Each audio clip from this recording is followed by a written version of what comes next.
Nah, sebenarnya sih pada saat itu bener banget, Cak. Aku ngerasanya kayak, oh, kok politik nggak ada yang komedi sama sekali. Komennya. Malah aku ngerasa disitulah menjadi poin dari komisi ini.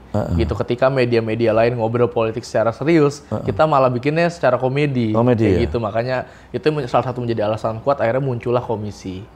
Dan lebih menarik lagi, Doli noni Doli jadi. Padahal Doli ini wis buyar.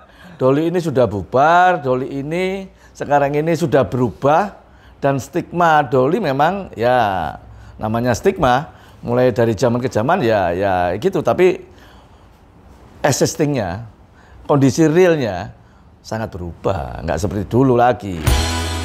Ayo rek jagongan karo caci, iso hahaha oleh inspirasi utang dipikir keri. Jangan konco-konco bareng-bareng rumono, timbang kowa-kowa, ayo jagongan bareng, jagongan Surabaya. Halo rek, ketemu mana jagongan Surabaya, jagongan karo cacak arek Surabaya. Sekarang saya ada tamu spesial, jauh-jauh dari Jakarta, ya toh. Ingin ketemu saya, ingin membuat konten bersama.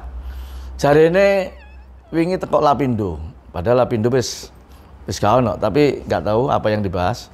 Dan lebih menarik lagi, Doli noni Doli jadi. Padahal Doli ini wis buyar.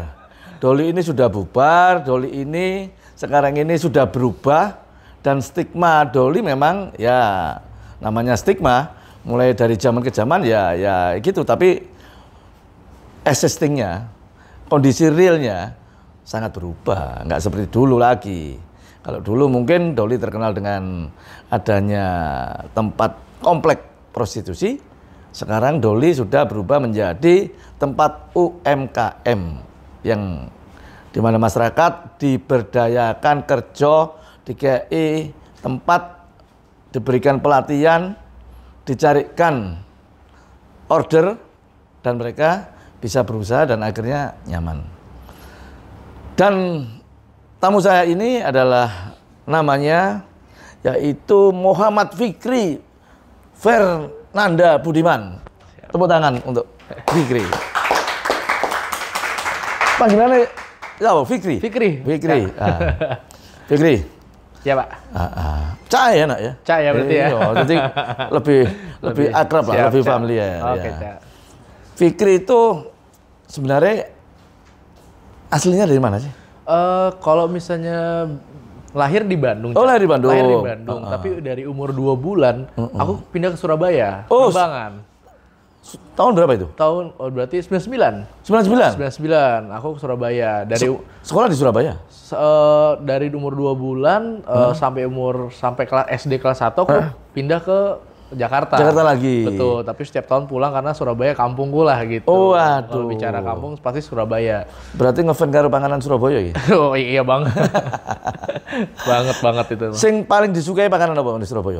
Aku bebek sih, Cak. Oh, bebek ya? Bebek. Kamu di kolesterol ya? Iya.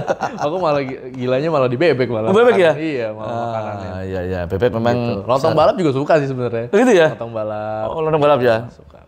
Ya, Fikri, sekarang ini kan kalau saya melihat dari kurikulum fitnya, Ya. pernah menjadi seorang tim kreatornya salah satu TV. Ya. Di tahun berapa itu? Oh, tim kreatif ya? Tim kreatif. Tim kreatif itu aku setelah lulus kuliah, Cak. Aku kuliah di Bandung, Cak. Oh, kuliah di Bandung? Kuliah di Bandung, lulus tahun 2020. Emang dari dulu suka banget di media. Tapi aku rasa kalau langsung bikin media kayaknya kurang oke, jadi aku belajar dulu nih. Nah, Waktu belajarnya di itu TV. ya? Iya. Kan kurang ono zaman media sosial. Betul, tahun 2020 itu. 2020 Iya benar 2020. Kurang lebih 1 tahun aku kerja di TV. Oh. Gitu. Barulah habis itu baru bikin sendiri. Sebagai tim kreator. Iya, tim kreatif. Ngurusin artis-artis, Cak. Oh gitu ya? Iya. Makanya awet nom. Iya, Cak. Lah, setelah keluar Ya. dari pekerjaan yang nyaman, dari zona nyaman, Ya. akhirnya membuat suatu media sosial, Betul. membuat suatu konten ya, beberapa konten dan segala macam. Yang namanya Komisi.co. Komisi.co namanya. Komisi berapa persen? Boleh berapa persen lah, tergantung itu. Kalau mungkin sebentar. Sebelum ke sana, ini konten yang saya lihat di beberapa channel komisi. Iya. Ini banyak bersinggungan dengan politisi. Betul. Atau banyak bergerak di bidang politik. Ya. Kenapa seperti itu? Jadi sebenarnya ketertarikan saya di dunia politik itu lumayan besar. Tapi saya pribadi itu merasa sulit untuk menjangkau ranah politik karena terkadang sulit dipahami, Cak. Nah, terlalu elit gitu, terlalu elit gitu orang-orang ya. Butuh kasarnya. Aku ngerasanya kalau mau belajar politik kayaknya harus belajar, harus yang menggunakan bahasa-bahasa yang sulit. Tapi sebenarnya pada kenyataannya sebenarnya belajar politik tuh bisa lebih asik kok gitu. Dengan komedi pun kita bisa berpolitik. Bisa. Nah akhirnya dengan slogan bikin politik jadi asik, aku mencoba bikin gimana caranya punya media politik yang bisa mengambil anak-anak muda. Jadi untuk meningkatkan gairah politik di anak-anak muda. Itu sih goalsnya sebenarnya, Cak. Pertama kali mengundang seorang politisi, siapa yang diundang waktu itu? Kita sih waktu itu udah ada Samara kita. Samara Amani, iya. Terus Bang Valdo Maldini, iya. Terus politisi-politisi, sisanya sih kita on the spot sih, Cak. Rata-rata sih politisi-politisinya. Ya, apa nggak takut ya? Jadi kan kalau konten politik mungkin pada saat itu kan kurang digemari ya. Ya. Jadi yang digemari mungkin anak-anak ya stand up comedy. Iya betul. Makanan itu kan yang paling viral, bantu orang ya itu. Tapi kalau politik kelihatannya kan pada saat itu ya mungkin kan sulit ya. Nggak ada kekhawatiran, nanti nggak ada yang nonton. Mungkin nanti akan dicemooh atau mungkin mendapat suatu balasan-balasan yang kurang baik itu. Nah sebenarnya sih pada saat itu bener banget, Cak. Aku ngerasanya kayak ke politik nggak ada yang komedi sama sekali. Komennya, malah aku ngerasa disitulah menjadi poin dari komisi ini. Gitu ketika media-media lain ngobrol politik secara serius, kita malah bikinnya secara komedi. Kayak gitu. Makanya itu salah satu menjadi alasan kuat akhirnya muncullah komisi. Akhirnya muncullah komisi itu ya? Komisi.co, betul. Komisi.co. Yes, betul, Cak. Ya. Seputaran apa yang kira-kira biasa dibahas di komisi.co ini atau yang lagi viral? Aku lihat kemarin beberapa tadi saya lihat sebentar saja. Ini kan lagi rame-ramenya antara terbuka dan tertutup. Iya. Semua sudah membuat suatu konten seperti itu. Apa lihat situasi dan kondisi kalau ingin membuat konten?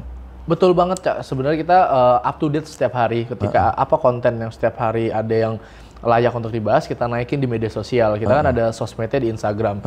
Kalau untuk konten YouTube sih kita punya ada 5 program kurang lebih. Dan 5 program itu berbeda semua. Ada lebih dekat, itu membahas isu sosial. Meet the Politician itu hostnya nanti Samara Amani. Oh, Samara. Sebagai hostnya kita bakal mengundang orang biasa untuk ketemu Samara. Untuk saling berdiskusi tentang dunia politik. Nah, untuk anak muda. Untuk anak muda. Terus juga ada Ruang 14, kita membicara tentang konspirasi dunia politik. Terus juga ada Ruang 14. Ruang 14 namanya. Kenapa kalau dinamakan Ruang 14? Sebenarnya itu mengikuti pasal Undang-Undang 14 kebebasan berekspresi sih sebenarnya. Oh gitu. Kebebasan berekspresi. Iya betul. Undang-Undang nomor 14. Jadi kebanyakan sih rata-rata begitu. Iya. Emang kita kontennya sebenarnya nggak politik banget, tapi kita tetap membahas dunia politik. Cuma dagelan-dagelan politik aja. Betul. Dan rata-rata kalau di sosmed sih mungkin kita bisa lihat beberapa postingan yang terkesannya menyeleneh sih sebenarnya di postingan-postingan yang mungkin beberapa ada. Tapi saya lihat asik loh. dengan celotaian dagelan-dagelan kalau orang-orang Surabaya parikeno. Nah. Iya itu serius, tapi dibikin satu hal yang tidak serius, dan itu jadi lelucon. Betul. Sebenarnya kalau di era sekarang, Cak, kalau kita ngelihat anak-anak muda tuh suka konten-konten yang tepi jurang bahasanya. Betul. Oh, tepi jurang ya? Tepi jurang namanya tuh. Jadi konten-konten yang sedikit menyeramkan sebenarnya, tapi enak dikomediin. Jadi banyak juga tuh komedian-komedian yang emang mainnya tuh di tepi jurang seperti itu gitu. Emang komedinya kayak komedi berbahaya. Ya, ya, tapi jurang kan nyerempet bahaya. Iya, betul, nyerempet berbahaya. Jadi kadang kita membahas politisinya aja, wah serem nih kalau politisi ngebahas dia nih si A atau B gitu tokoh-tokohnya. Gitu. Ya. Sebenarnya kalau kita melihat dari konten-konten seperti itu, ini kan membuka peluang, membuka wacana bagi anak-anak milenial, bagi anak-anak muda, supaya mereka juga bisa mendapat tempat berpolitik, mendapat hak-hak mereka, bukan cuma 5 tahun mereka menyalurkan aspirasinya, tetapi dengan lelucon dan dagelan, dengan mereka berekspresi, baik itu mungkin kalau terjadi di ruang legislatif, apa yang mereka inginkan masyarakat nggak tersampaikan, ini bisa disampaikan melalui lelucon yang namanya komisi itu tadi. Betul banget. Jadi memang kita ngerasanya semua kita bisa bercandain lah, tapi kita tetap ngasih value-nya gitu. Selain konten di politik, konten apa lagi? Sebenarnya sih kalau untuk saya pribadi malah lebih dulu saya ngebangun channel YouTube saya sendiri. Oh gitu ya? Jadi setelah saya dulu kerja di Trans TV itu, di TV, saya bikin YouTube saya dulu. Terus sempat viral tuh kemana-mana tahun 2021, diundang sana sini. Baru tahun 2022 baru punya komisi sebenarnya. Urutannya sih kayak gitu sebenarnya.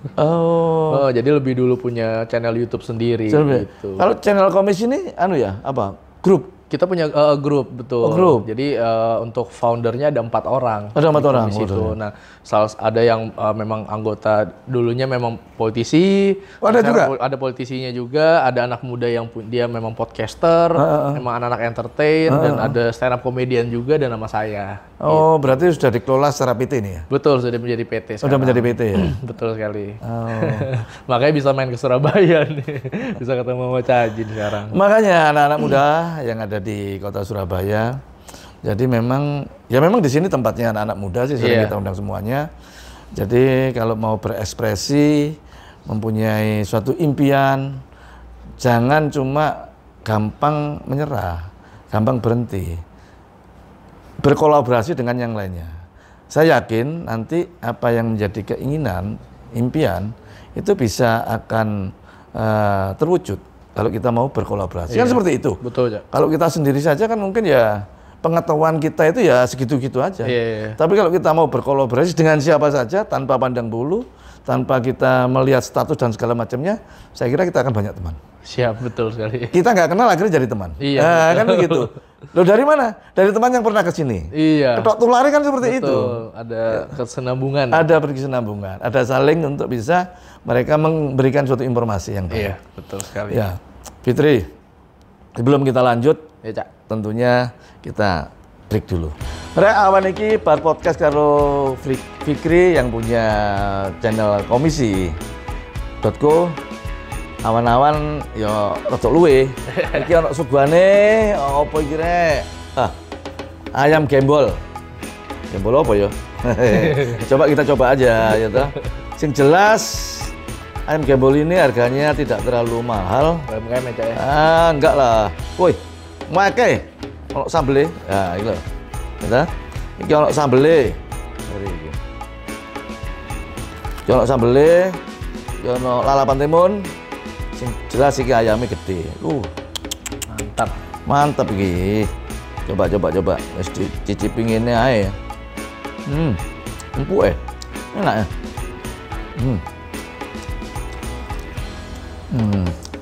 Sorry ya, gua nggak sambal karena ono asam lambung. Tapi enak ayamnya. Jolali produk UMKM ayam gembol. Ini produknya kalau mau beli ada di bawah sini ya. Produk UMKM Kota Surabaya. Ayam gembol. Nih UMKM Surabaya nih. Duh, main ke rumah Caji dikasih ayam gembol. Katanya sih ini enak banget. Cobain deh. Mantap. Worth it. Ayam gembol. Lanjut maneh ngene jagongan Surabaya karo cacake arek Surabaya. Fikri. Ya, Cak. Fikri orang tua pernah ya mungkin hal yang tidak diinginkan sama keluarga. Mungkin orang Surabaya tahu di mana almarhum Freddy Budiman. Betul. Salah satu adalah orang yang terkena hukuman mati karena narkoba. Gimana dengan stigma itu setelah ayahanda sampai terjerumus dan sampai kena hukuman mati seperti itu? Kalau dari cerita papa sih semua karena masalah lingkungan sih, Cak. Oh, iya. Kalau papa sendiri sih bilangnya karena masalah lingkungan, terpengaruh di lingkungan yang buruk, akhirnya terjerumus sampai harus seperti itu gitu. Untuk melawan stigma itu sih sebenarnya sulit sih, Cak. Pasti ya kan, pasti pada berpandangan bahwa sepertinya keluarganya pasti terjerumus di lubang yang sama gitu. Padahal enggak. Disitulah mungkin peran saya, mungkin kalau di tahun 2020 ke belakang sih, kalau kita tarik ulur ke belakang, sedikit orang yang tahu saya, Cak, gitu. Tapi semenjak tahun 2020 saya beranikan diri muncul ke publik. Akhirnya tahu semua. Oh iya, rame yang tahu, terus sekali nonton jutaan orang gitu, dan dari jutaan itu kan rata-rata punya pandangan-pandangan sendiri. Berbeda-beda. Ada yang berpendapat mungkin anaknya juga pasti di lubang yang sama. Dari situlah mungkin saya mencoba membuktikan bahwa enggak loh, anaknya Freddy Budiman tuh enggak pasti jatuh di lubang yang sama gitu. Nah, itu para penonton channel YouTube Cak J. Jadi apapun yang dilakukan orang tuanya tentunya tidak secara otomatis anaknya juga seperti itu. Ini yang harus kita kasih tahu. Dan sekarang Fikri sudah mempunyai channel, membentuk suatu konsorsium PT, dan benar-benar anak yang budiman. Nah, anak yang budiman ya. Keren. Anak yang budiman. Sempat kalau nggak salah kita melihat channelnya ada YouTube-nya. Betul. Ini tentang narkoba ya? Iya. Tentang narkoba. Itu gimana kisahnya kok mengangkat tentang masalah narkoba? Ini sih lucu sebenarnya sih, karena lebih dekat ini konten di komisi yang hostnya kan saya pribadi. Saya ngebahas itu narkoba karena waktu itu ada satu kasus yang terjadi di Indonesia.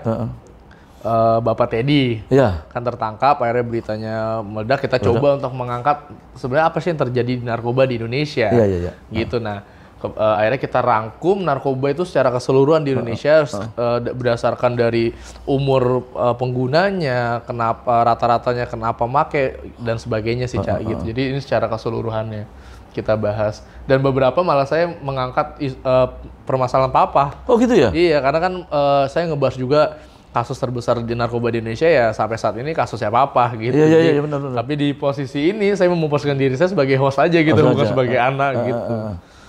Coba kita lihat. Kita dapat berkaca dari kasus Freddy Budiman yang menjadi bandar narkoba terbesar di Indonesia sampai saat ini. Ini menjadi tanda tanya besar bagaimana dana yang selama ini dialirkan untuk pemberantasan pengedaran narkoba hanya memberi segelintir bukti ke media. Namun kenyataannya, narkoba masih bebas merdeka beredar. Yang lebih miris lagi, kita selalu mendengar tentang kasus pesta narkoba yang dilakukan oleh oknum polisi setiap tahunnya. Di tahun 2018 saja, ada 297 oknum polisi yang tertangkap. Dan di tahun 2019, tercatat jumlah tersebut naik sekitar 2 kali lipat menjadi 515 orang. Dan di tahun 2020, tercatat 113 polisi tertangkap karena pelanggaran berat narkoba. Kemarin juga dikejutkan. Bahkan beberapa hari ini, yang mau jadi Kapolda Jatim, Teddy Minahasa yang baru 4 hari kasus narkoba itu Kapolda Jawa Timur tertangkap karena kasus narkoba. Jadi kita bahas secara keseluruhan itu ya. narkoba, betul. Iya. Lah, setelah YouTube-nya tayang, komen-komennya seperti apa? Macam-macam sih. Ada yang mendukung, ada yang mereka berasumsi kayaknya pihak A yang salah, pihak B yang salah gitu. Jadi lumayan macam-macam sih, Cak. Lumayan macam-macam ya. Lumayan macam-macam untuk komentar-komentarnya. Fikri sekarang ini kan harus tiap hari memikirkan timnya membuat suatu konten apa macam-macam, dan setiap hari harus tayang juga. Harus tayang Tiap hari ya? Tiap hari. Minimal satu. Minimal satu. Ada di sosmednya, ada Instagram, ada kita main di TikTok juga. Ada di YouTube Short juga. Jadi semua platform kita upload setiap hari gitu. Kalau untuk YouTube video panjang sih kita seminggu tuh minimal 2. Seminggu minimal 2 ya? Seminggu 2. Tapi setiap harinya pasti ada video yang kita upload, entah itu di sosmed ataupun di YouTube kayak gitu. Sudah punya KPI-nya sendiri sih. Sendiri-sendiri ya? Bedanya media sosial dengan, pikir kan pengalaman, pegang di media televisi dan sekarang sudah punya channel pegang media sosial. Bedanya gimana bedanya? Beda yang paling signifikan sih mengenai kebebasan berekspresinya, Cak. Mungkin kalau di TV kita nggak bisa ngebahas tentang narkoba seperti ini, mungkin sulit gitu. Karena kan dipantau juga gitu. Tapi kalau di media sosial, di YouTube, Reels, TikTok kita bebas ngelakuin apapun. Dan itu mungkin menurut saya yang menjadi kebutuhan anak muda sekarang. Kebebasan berekspresi di media sosial gitu. Walaupun mungkin ada beberapa kali ketika mencoba kebebasan berekspresi tapi malah menjadi satu kesalahan di mata negara gitu, ada juga. Makanya yang dibutuhin, yang menjadi perbedaan adalah kebebasan berekspresi itu sendiri sih. Dan mungkin yang paling benar-benar kita bisa memberikan suatu penjelasan secara gamblang dan secara panjang mungkin jadi media sosial. Suatu kasus contoh misalnya begini misalnya, ya toh. Mungkin seperti tadi yang kita lihat kasus narkoba, ya toh. Misalnya ayahnya Fikri, mungkin yang dibahas di media ya pintas itu dok. Latar belakangnya apa kan gak jelas. Tapi begitu melihat media sosial yang punya Fikri, jelas baru tahu. Jadi lingkaran itu sebenarnya bukan cuma ya pemakai, bandar, dan ternyata banyak sekali. Dan itu bisa dibahas secara tuntas. Betul. Kan seperti itu. Betul. Kalau di TV kan enggak. Susah. 1 jam mungkin iklannya setengah jam sendiri. Betul. Dan setengah jam ini kan enggak tuntas. Potong. Akhirnya orang bisa mengasumsikan bahwa wah bisa menstigma gini. Padahal kalau kita melihat secara keseluruhan dan itu runtut benar, orang baru bisa melihatnya itu objektif, nggak subjektif kan begitu. Karena secara keseluruhan. Secara keseluruhan itu tadi. Enaknya di media sosial kan seperti itu. Enaknya gitu. Jadi, saya juga merasakan itu. Sangat merasakan betul. Betul. Dulu kalau kita namanya media konvensional, begitu gitu dijustifikasi misalnya ya, dan itu media sudah di blok itu, ya kita nggak bisa melakukan. Paling klarifikasi sedikit aja, nggak seimbang dengan apa yang diberitakan. Tapi sekarang ya kita bisa melakukan apa saja bisa. Ini loh sebenarnya biar suguhan itu ya ini kue bikang, ini kue apem. Orang kan sama-sama hampir sama ya, milih yang mana, objektif yang mana kan begitu ya. Jadi selain narkoba juga kemarin kita bahas tentang polisian. Nanti mungkin ketika video ini tayang mungkin ada konten YouTube dari lebih dekat edisi Lapindo, atau edisi Gang Doli malah kita ngebahas gitu. Jadi fenomenal ya. Fenomena kita ngebahas tentang fenomena yang terjadi sih sebenarnya tentang sosial. Oke, terima kasih Fikri datang di podcastnya Cak Ji. Ojo lali rek ya, di subscribe, bunyikan lonceng. Dan tentunya closing statement dari Fikri untuk anak-anak Surabaya, khususnya anak-anak muda. Untuk anak muda sih harus selalu mencoba melakukan apapun yang kalian bisa, terutama di bidang kreatif, karena kayaknya Indonesia butuh anak-anak muda yang kreatif gitu. Terus juga untuk jangan gampang nyerah lah untuk berkonten dan lain-lain. Pesan dari Fikri, ya, anak yang benar-benar inovatif, kreatif, dan berani untuk melakukan sesuatu hal keluar dari zona nyaman. Tepuk tangan untuk Fikri. Oke.